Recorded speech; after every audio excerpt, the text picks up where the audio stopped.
train our preachers.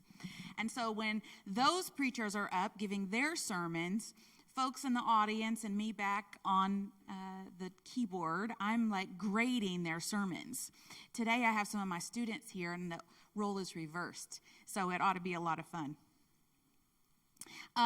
When Dr. Faulkner first asked me to take this assignment, I was so excited. I always love to share, and I'm always happy to jump at the opportunity. But when you begin to explain a little bit more about stories of origin and then talk about comic strip peoples, I have to admit, that is not my genre. I don't know a lot about Marvel and Avengers. I guess there's different schools, there's different groups, okay? I do have a 4-year-old who has this Batman love, so I'm learning, and maybe I need to take a course with you, having found it important to buy Batman underwear and those kinds of things in the last couple years.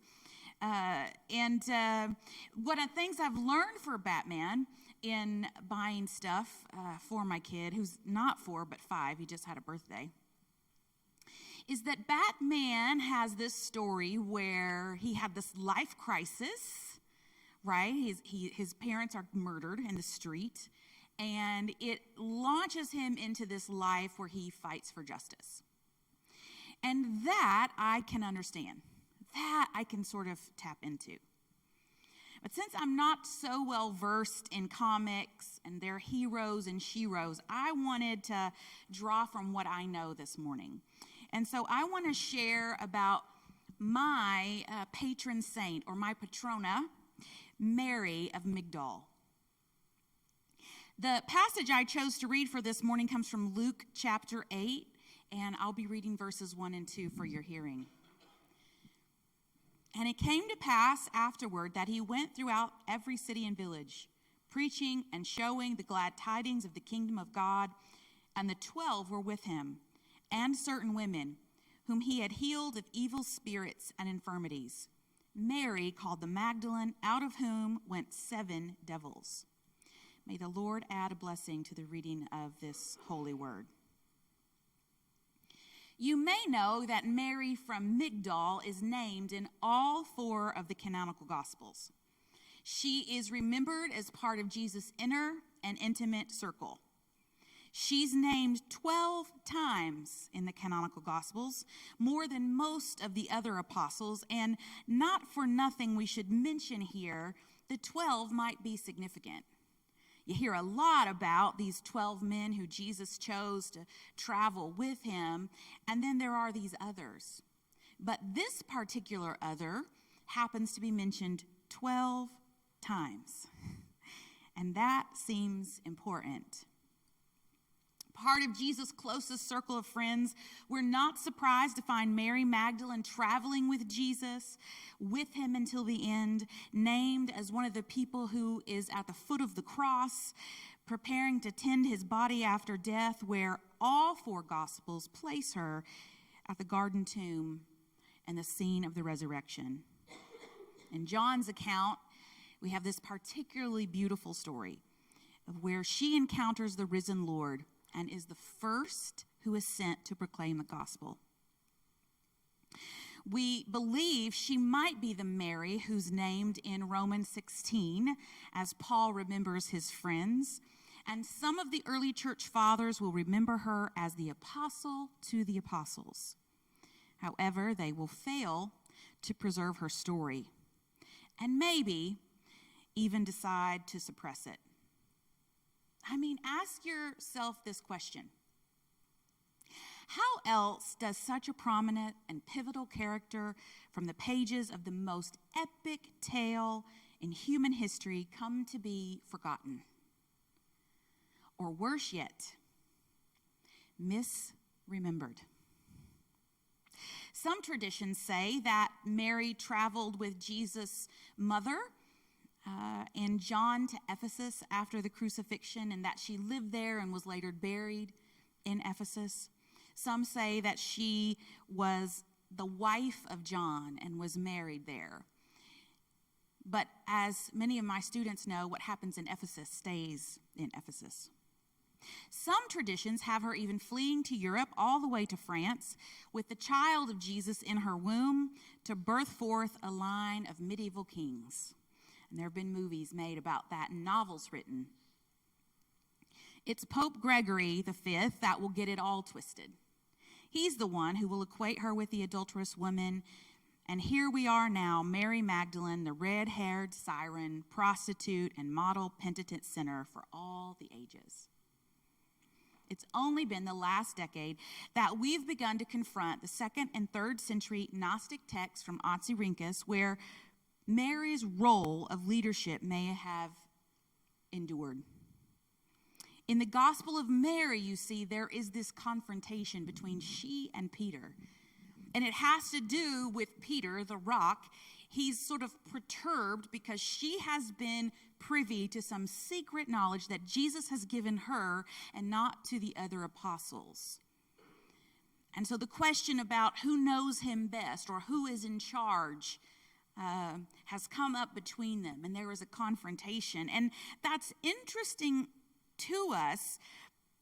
And it's a sentimental story at first glance until we discover that it's also mentioned in other extant materials, other early Gnostic texts, such as the Gospel of Thomas and the Pistis of Sophia and the Gospel of the Egyptians. This story of Peter and Mary having this confrontation over who's the boss, essentially, is preserved in a variety of material across the early years. And then there is those conversations we've had in the last decade where we wonder if Jesus and Mary had been married because of a potential kiss that happens in a now debunked fragment. And between some sort of debunked fragment and a space of a lacuna, we've lost our minds over a potential kiss, and we've forgotten entirely about the prominence, about the role, about the leadership, about the importance of her story. And so we've left the telling of her story to the people who don't know her, who wanted to forget her. We've given them the power of telling her story. What in the world does that have to do with me? Well, I have always been fascinated with stories. I grew up the daughter of an East Tennessee mountain woman, and she knew how to spin a story. And my mother happened to be my Wednesday night teacher back in the days when the dinosaurs roamed the earth. Those people who were church-going folk would gather, can you believe this, on Sunday morning and Sunday night and Wednesday night. The church was the center of our lives and our community. And we would gather on Wednesday nights to learn the Bible. And my mother would tell these epic stories of giants and of oceans splitting apart. And I would go home and I would draw them or try to depict them in song or do something I could with those stories to try to put them into the world. I have this beautiful picture that I did at probably 8 years old of Miriam standing by the reeds and looking out into the sea as her baby brother floated down in a basket. I grew up in the church, and even though I grew up in the church, I grew up formed by my faith. I grew up in the Church of God particularly, but my parents, when I was 8 years old, divorced. And so as I was gathering in this church on Sunday morning and Sunday night and Wednesday night, as I was being formed, as my faith was being fashioned, I was listening to what was being taught to me. And I was hearing the dissonance between what was being given to me as gospel and what was the truth of my life. People were walking around talking about things like men as the head of the household. But there was no man in my household. I had a single mother who was holding it together, working 3 jobs, leading my Girl Scout troop and bringing us to church and teaching my Wednesday night Bible study. And so I couldn't understand the space between what was being taught to me and what was my reality. And I wondered, even then, at the tender age of pre-teenhood, when all the wisdom and knowledge of the world rests inside your chest, I wondered if there wasn't more to be said. I understood that there was space between myself and this dominant patriarchal narrative that I was growing up under. I not only grew up in the church, I grew up in Nashville, Tennessee. And my dad, who loved me and who believed in us growing up as Christians and growing up to follow Jesus, drove us to church every Sunday morning. And my dad drove us to church on Sunday mornings with music playing in his car.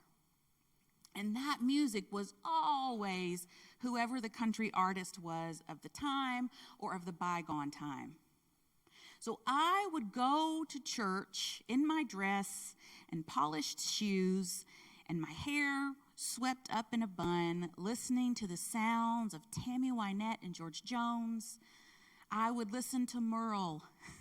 I would listen to the sad songs of Kern River, and I was formed by the lyrics that talked about all this pain in the world and about people's lives falling apart. Dr. Varner, you know, right? Bluegrass, like the sadder the better. And that formed me too. And somehow along the way, I sort of found a home in this narrative of country music because it seemed like it was telling the truth of folks' lives and the hard things that people were going through. And in the church, even though you could hear some of that in the hymnody, some of that was traceable in the songs, and some of that you could hear in the testimonies of the people because we used to have time and space for that too. But I didn't necessarily hear that from the pulpit down. And so I sat in church those years and I was taught and I learned and I grew. And I was aware that there was some sort of gap. Didn't have words for it then, but I knew I wasn't hearing the whole story. So I grew. Like many of you, I pushed the envelope. I rebelled. I returned. I worked in politics. I married. I answered a call to ministry. And then I came here. And all the pieces began to come together and then shatter again. And so it's in this building, it's in this space that I started to sort of put together who I was and what I believed, what I was here to do, while at the same time my life was coming apart.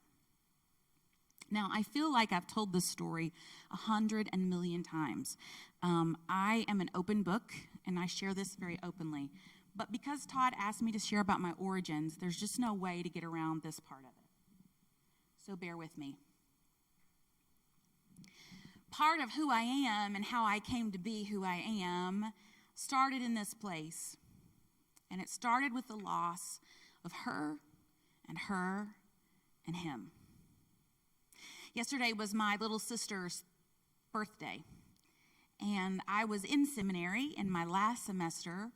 My little sister still living in Nashville, Tennessee, where all my family lives. And I got a call. I was at getting my hair done, and I got a phone call, and my sister had a seizure and was being rushed to the hospital. And could I come? And I immediately began to make preparations to get there, and got a phone call again that my sister of 27 years old had died.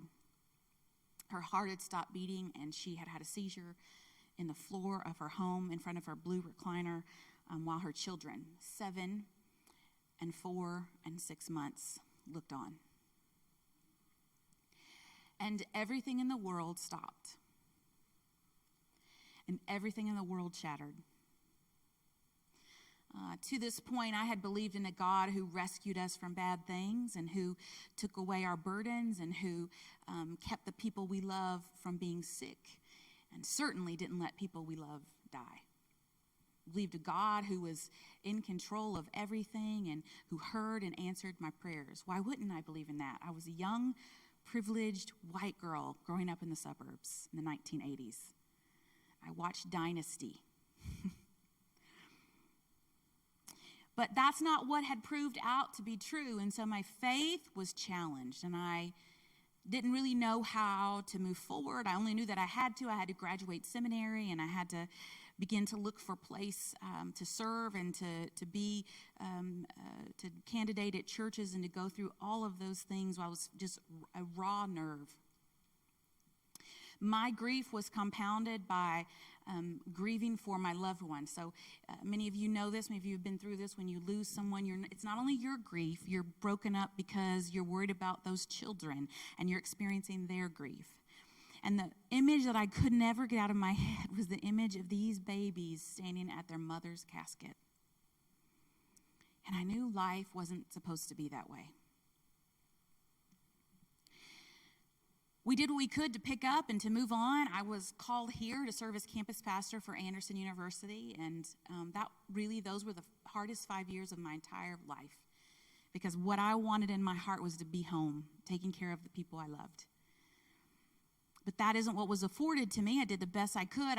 With this assignment, I was able to drive there and be there on the weekends, and they were here, or I was there every month, and we maintained that well up until the kids were pretty old. My mother just lived 5 houses up the street, and she sort of became the de facto mom. She would make sure the kids got the baths every night and did what they had to do, and my mother and I sort of leaned on each other and teamed up to make sure these children were raised up and knew they were loved and knew they would be taken care of. I grieved for my father. I grieved for my cousins. I grieved for her friends. I grieved for all her dreams that she wouldn't see come to pass. And I sort of had enough faith to say, okay, to hold on, say, if nothing else bad ever happens, I'll be okay. We just sort of braced ourselves, right? We've lived through a tragedy, okay? Now we can breathe. And after I lived through that tragedy, something happened to me in that I began to need more than what a particular expression of the church was giving me. And you've heard me talk about this before, and I call it the happy, clappy church. The church with the bumper stickers makes me sick. The notion we could reduce this complex theology down to this few lines, I can't handle it.